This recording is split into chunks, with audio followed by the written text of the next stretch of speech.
Volvemos hoy al octavo capítulo de la epístola del apóstol Pablo a los Romanos, y confiamos que usted ya haya encontrado este pasaje en su Biblia. Y quisiéramos repasar primeramente algo de lo que hablamos anteriormente. Volvamos al versículo 5 de este capítulo 8 y leamos: porque los que son de la carne piensan en las cosas de la carne, pero los que son del Espíritu en las cosas del Espíritu. En otras palabras, los que están en la carne acatan las cosas de la carne, es decir, obedecen las cosas de la carne. Amigo oyente, si usted vive en la carne y obedece las cosas de la carne siempre, y la nueva naturaleza no le reprende, entonces no debe tener la nueva naturaleza. Pero los que son del Espíritu, continúa el versículo, atienden las cosas del Espíritu. Usted ha recibido una nueva naturaleza y usted puede entregarse a esa nueva naturaleza. Es un acto de su propia voluntad. Y esta es la nueva lucha que se nos presenta aquí. Leamos otra vez el versículo 6 de este capítulo 8. Porque el ocuparse de la carne es muerte, pero el ocuparse del Espíritu es vida y paz. Hay algo que no se puede evitar en una situación en la cual, si usted está viviendo en la carne y si es un hijo de Dios, entonces no está teniendo comunión con Dios. Eso no lo puede hacer. El Señor Jesucristo le dijo a Simón Pedro allá en el aposento alto, usted recuerda en el capítulo 13 del Evangelio según San Juan, versículo 8, Jesús le dijo a Pedro: si no te lavare, no tendrás parte conmigo. Él estaba dispuesto a hacerlo. Cristo no tendrá comunión con usted o conmigo si estamos cometiendo algún pecado en nuestra vida y si continuamos viviendo en la carne. Ahora quizá alguien pregunte, ¿qué podemos hacer entonces? Pues hacer lo que hizo Simón Pedro. Él extendió sus pies para que se los lavara el Señor. Y usted y yo, amigo oyente, necesitamos ir a Él y confesarnos. El apóstol Juan dice en su primera carta, capítulo 1, versículo 9, si confesamos nuestros pecados, si confesamos, ¿quiénes? Nosotros los creyentes. Y continúe diciendo Él es fiel y justo. Él lo hace y requiere la sangre de Cristo para realizarlo. Nosotros no sabemos cuán perversa es la antigua naturaleza nuestra. Es por eso que necesitamos acudir a Él. Como dijo Dante hace muchos años, Señor, confieso que solo tú puedes purificar este establo Egeo, que los mares sean agua y las tierras jabón, pero si tu sangre no me lava, no hay ninguna esperanza. Y una vez más, nos referimos a la primera carta del apóstol Juan, capítulo 1, versículo 7, donde dice, y la sangre de Jesucristo su Hijo nos limpia de todo pecado. Usted y yo, amigo oyente, no nos podemos imaginar cómo es esta vieja naturaleza. Es depravada totalmente. Y Dios no tiene ningún plan para redimirla. Él nos da una nueva naturaleza. Nosotros no podemos vivir para Dios en esa naturaleza vieja. Si usted continúa viviendo en esa vieja naturaleza, entonces no será un hijo de Dios.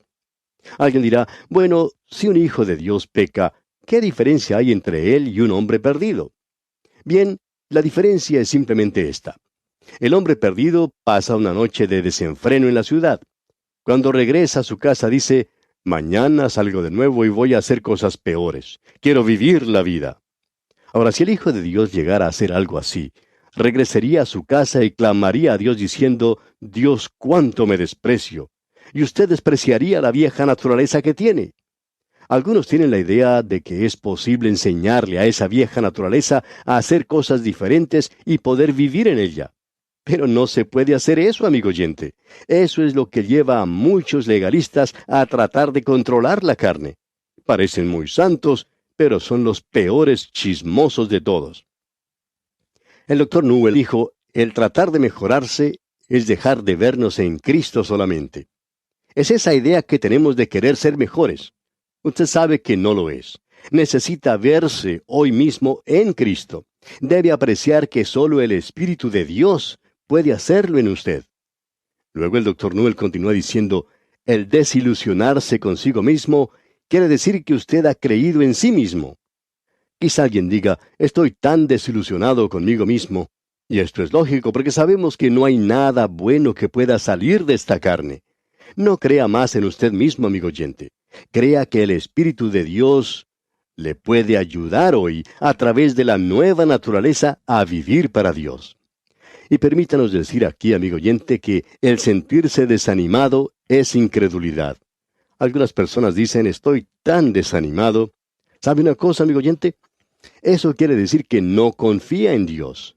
Dios tiene un propósito, un plan, una bendición para usted. Y usted necesita asirse, necesita agarrarse de ella. Ser orgulloso es ser ciego. Nosotros no tenemos ningún privilegio ante Dios. Amigo oyente, usted debe verse tal cual lo ve Dios. Alguien ha dicho que si nos pudiéramos ver como nos ve Dios, no nos podríamos tolerar. Es que somos muy malos. La falta de bendición divina, amigo oyente, es producto de nuestra falta de creencia en Dios. No es por falta de devoción. Creer en Dios ahora, eso es lo que necesitamos.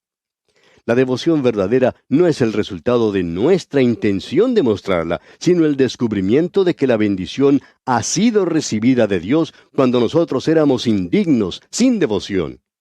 Cualquier cosa que recibo de Dios no es resultado de mi devoción. Yo no tengo nada que ofrecerle. Me llega como una dádiva, como un regalo de su gracia maravillosa. Esa idea de algunos de predicar devoción ahora, que mueve a muchos a dedicar sus vidas en el altar una y otra vez, sin que en realidad se haya producido ningún cambio completo, en realidad no tiene ningún resultado, porque en la próxima reunión vuelven a hacer lo mismo. Permítanos decirle, amigo oyente, que no hay necesidad de estar dedicándose de esa manera. Lo necesario es reconocer que Dios puede hacer algo, mientras que nosotros no podemos hacer nada. Alguien quizá puede sentirse ofendido por esto y decir, bueno, eso es muy duro, y amigo oyente, esperamos que así sea. Es nuestro propósito que así sea, por lo que Pablo está diciendo aquí con toda claridad. Y en los versículos 7 y 8 escribe Pablo, por cuanto los designios de la carne son enemistad contra Dios, porque no se sujetan a la ley de Dios, ni tampoco pueden, y los que viven según la carne no pueden agradar a Dios. Nosotros tenemos una naturaleza antigua, y esa naturaleza antigua es un ateo espiritual. Y esto, creemos nosotros, destruye cualquier teoría de que el hombre tiene en sí una chispa divina y que, de una u otra manera, tiene una secreta inclinación hacia Dios. La verdad, amigo oyente, es que el hombre es el enemigo de Dios.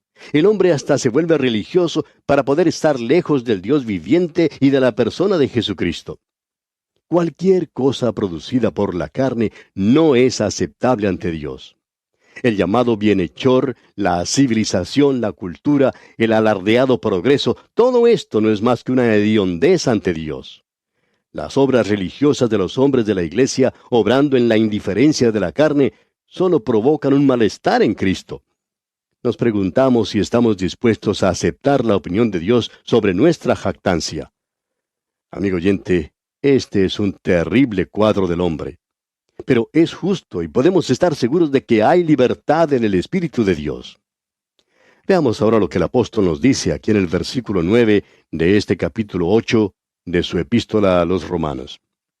Mas vosotros no vivís según la carne, sino según el Espíritu, si es que el Espíritu de Dios mora en vosotros.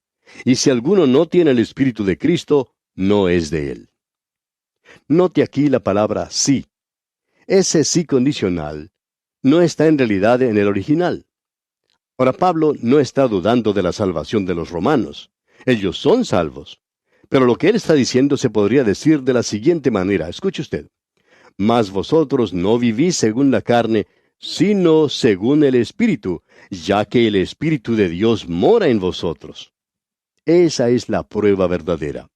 Y si alguno no tiene el Espíritu de Cristo, no es de él.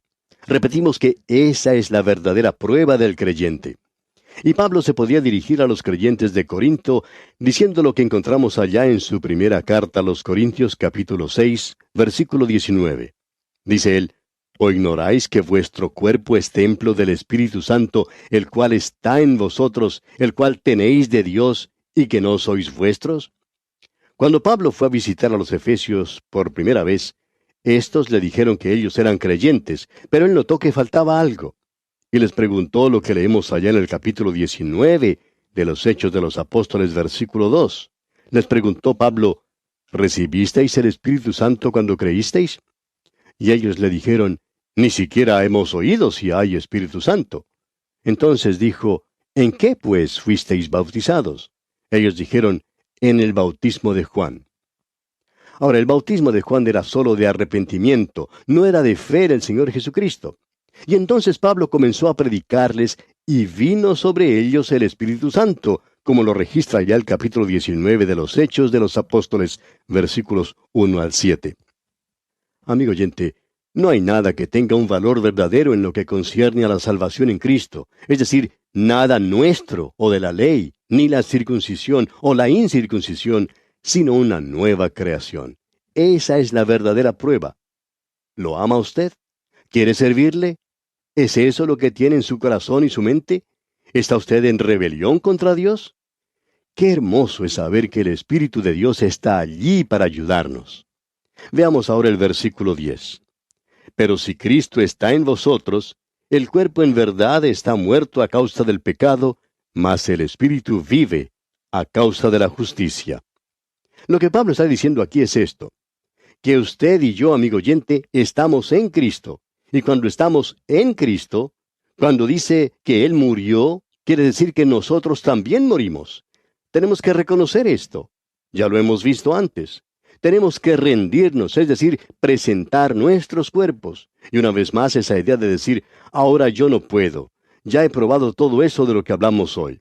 Amigo oyente, esa no es la manera de hablar de un creyente. Tenemos que poner todo eso sobre Cristo. Es por eso que el apóstol Pablo podía decir allá en su carta a los Gálatas, capítulo 2, versículo 20, con Cristo estoy juntamente crucificado, y ya no vivo yo, mas vive Cristo en mí, y lo que ahora vivo en la carne, lo vivo en la fe del Hijo de Dios, el cual me amó y se entregó a sí mismo por mí. Yo creo que el creyente en este día, que no está consciente de la presencia del Espíritu de Dios en su vida y tiene el deseo de servir a Dios, puede hacer lo que Pablo sugiere en su segunda carta a los Corintios, capítulo 13, versículo 5. Escuche usted. Él dice, examinaos a vosotros mismos si estáis en la fe, probaos a vosotros mismos. ¿O no os conocéis a vosotros mismos que Jesucristo está en vosotros, a menos que estéis reprobados? Y el Señor quiere que nosotros sepamos esto. En su segunda carta a los Colosenses, capítulo 1, versículo 27, Pablo dice, a quienes Dios quiso dar a conocer las riquezas de la gloria de este misterio entre los gentiles, que es Cristo en vosotros, la esperanza de gloria. Y ahora su invitación, su última invitación la leemos en el libro de Apocalipsis, capítulo 3, versículo 20, donde dice, he aquí yo estoy a la puerta y llamo. Si alguno oye mi voz y abre la puerta, entraré a él y cenaré con él, y él conmigo. Amigo oyente, ¿está su puerta abierta? ¿Ya ha entrado él?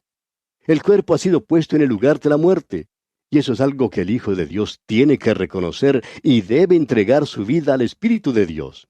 Debe decir definitivamente, yo no puedo, Señor, pero tú lo puedes hacer por mí. Bien, veamos ahora el versículo 11 de este capítulo 8 de la Epístola a los Romanos. Y si el Espíritu de aquel que levantó de los muertos a Jesús mora en vosotros, el que levantó de los muertos a Cristo Jesús, vivificará también vuestros cuerpos mortales por su Espíritu que mora en vosotros.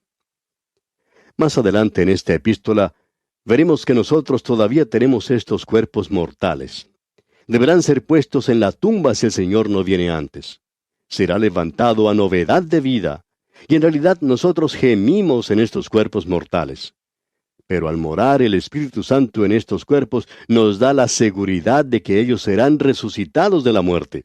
Usted puede leer en cuanto a esto allá en la segunda carta de Pablo a los Corintios capítulo 5, versículos 1 al 4. Cristo fue resucitado de los muertos. Nosotros también resucitaremos de los muertos, y el Espíritu Santo nos liberará del cuerpo de muerte. Eso quiere decir que la vieja naturaleza deberá ser puesta en el lugar de la muerte. Sigamos adelante ahora leyendo el versículo 12. Así que, hermanos, deudores somos no a la carne, para que vivamos conforme a la carne. En otras palabras, no debemos vivir aquí conforme a la carne. Dios creó al hombre. Él lo creó con cuerpo, alma y espíritu. Y cuando el hombre pecó, su espíritu murió inmediatamente. Porque el Señor dijo allá en el capítulo 2 de Génesis, versículos 16 y 17, de todo árbol del huerto podrás comer, mas del árbol de la ciencia del bien y del mal no comerás, porque el día que de él comieres, ciertamente morirás. Ahora sabemos que Adán no murió sino hasta unos 900 años después, es decir, físicamente, pero sí murió espiritualmente. Él sufrió la separación de Dios. Entonces la vieja naturaleza tomó el control, es decir, la carne tomó el control. El hombre todavía está muerto espiritualmente. Usted tiene también esa naturaleza que quiere servir a Dios, y lo importante hoy, amigo oyente, es permanecer cerca de Dios. Hay personas que son muy activas en la iglesia, pero Cristo está muy lejos de ellos. Y Pablo dice aquí en este versículo 12, deudores somos, no a la carne, para que vivamos conforme a la carne. No es necesario hacerlo, amigo oyente. El hombre natural dice, tenemos que comer, y se entrega a la carne para satisfacerla. Eso se escucha por todos lados. Un actor de cine dice, yo vivo para el sexo. Eso satisface su naturaleza. Él dice, necesito satisfacer mis necesidades. Eso se oye por todas partes. Y eso precisamente nos ha lanzado a vivir en las peores condiciones morales. Amigo oyente, la carne es un bribón de los más despreciables. Y dicho sea de paso, todos tenemos ese bribón. Prestemos atención ahora al versículo 13 de este capítulo 8 de la Epístola a los Romanos. Porque si vivís conforme a la carne, moriréis. Mas si por el Espíritu hacéis morir las obras de la carne, viviréis. Note usted, porque si vivís conforme a la carne, moriréis. Es decir, moriréis para con Dios. No hay comunión con Él, ya sabe usted eso. No estamos hablando aquí en términos teóricos. Si usted, amigo oyente, es un hijo de Dios, ¿qué hace cuando peca? ¿Desea ir a una reunión de oración? ¿Quiere ir a la iglesia? ¿Tiene deseos de leer la Biblia o de orar? Por supuesto que no. Usted se encuentra en un estado de separación de Dios. Sin embargo, si por el Espíritu hacéis morir las obras de la carne, viviréis. Veamos entonces, ¿cuál es su problema? ¿Cuál es su duda? Seamos prácticos. Tratemos de llegar al grano y tratar esta situación directamente. ¿Cuál es su problema, amigo oyente? ¿La bebida? Usted dirá, yo no bebo. Entonces, ¿las drogas? No, tampoco. Entonces, ¿será el sexo? Por supuesto que no. Veamos entonces, ¿qué es lo que usted piensa? ¿Cuáles son sus pensamientos? ¿Y qué acerca de los chismes? ¿Dice usted siempre la verdad? ¿Por qué no se dirige a Dios, amigo oyente, y le confiesa su problema? Entregue todo eso al Espíritu Santo. ¿Por qué no trata de solucionar eso de veras? No se ponga en manos de un psiquiatra. Él no le podrá ayudar en esto. Cristo, amigo oyente, Cristo es el único que lo puede quitar. Esa es su labor. Él dice, venid a mí todos los que estáis trabajados y cargados, y yo os haré descansar. ¿Sabe usted lo que es tener los pecados perdonados? De eso está hablando él aquí. Quisiéramos hablar más de esto, pero tenemos que seguir adelante. Comenzamos ahora una nueva división con el versículo 14. Tenemos ante nosotros un nuevo hombre, el Hijo de Dios. Y usted tiene el Espíritu Santo y el Espíritu de hombre. Aquí se nos dice en el versículo 14, porque todos los que son guiados por el Espíritu de Dios, estos son hijos de Dios. Esto tiene sentido, ¿verdad? Dios no empuja a sus corderos, Él los guía. ¿Recuerda cuando nuestro Señor hablaba de la seguridad y protección de sus ovejas? Él dejó bien en claro el punto de que ellas no son forzadas u obligadas a hacer su voluntad o la del Padre. Él dice allá en el Evangelio según San Juan capítulo 10, versículo 27, mis ovejas oyen mi voz y yo las conozco. ¿Y empujo? No, dice, y me siguen. Ellas son las que están seguras y protegidas. Ellas siguen a Cristo, son guiadas por el Espíritu de Dios y le siguen, escuchan su voz, tienen una nueva naturaleza. Como predicador siempre tengo el privilegio de hablar de la palabra de Dios. Y aquellos que son sus ovejas escuchan su voz. ¿Y los otros? Ellos la odian, ellos luchan contra uno. ¿Sabe usted por qué, amigo oyente? porque no son sus ovejas. Cristo dijo allá en el capítulo 15 del Evangelio, según San Juan, versículo 18, si el mundo os aborrece, sabed que a mí me ha aborrecido antes que a vosotros. Si usted es amigo del mundo, entonces algo anda mal. Un pastor joven hablaba con otro de más experiencia. Le dijo que estaba teniendo toda clase de problemas. ¿Qué clase de problemas?, le preguntó el más anciano. Le dijo que los tenía con algunos miembros de la congregación. Entonces, el anciano le respondió, gracias a Dios. Así se dará cuenta que muchos de ellos no son sus ovejas. Sus ovejas le seguirán, amigo oyente. Lo hacen porque son sus ovejas. Y eso es lo que está diciendo aquí. Bien, nuestro tiempo ya ha tocado a su fin, amigo oyente, así es que vamos a detenernos aquí por hoy. Continuaremos, Dios mediante, en nuestro próximo programa. Le invitamos, pues, a sintonizarnos. Será hasta entonces que Dios le bendiga ricamente.